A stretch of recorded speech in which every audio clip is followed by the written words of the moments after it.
শনিবার বিবিধ বিষয় নিয়ে আলোচনায় বসছেন বিজেপি বিরোধী জোট ইন্ডিয়ার নেতারা। তবে মুখোমুখি নয়, বৈঠক হবে ভার্চুয়ালি। বেলা 11টার সময় বৈঠক শুরু হওয়ার কথা। সূত্রের খবর, বিভিন্ন দলের মধ্যে রাজ্যভিত্তিক আসন সমঝোতার বিষয়ে আলোচনা হতে পারে বৈঠকে। সেই সঙ্গে জোটের একজন আহ্বায়ক ঠিক করারও প্রসঙ্গ উঠবে আলোচনায়। এই ব্যাপারে যার নাম নিয়ে সবচেয়ে বেশি গুঞ্জন রয়েছে, তিনি বিহারের মুখ্যমন্ত্রী তথা জেডিইউ নেতা নীতিশ কুমার।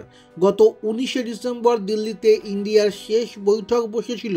সেখানে কিছুটা আকস্মিকভাবেই প্রধানমন্ত্রী পদপ্রার্থী হিসেবে কংগ্রেস সভাপতি মল্লিকার্জুন খড়গের নাম প্রস্তাব করেছিলেন তৃণমূল নেত্রী মমতা বন্দ্যোপাধ্যায়।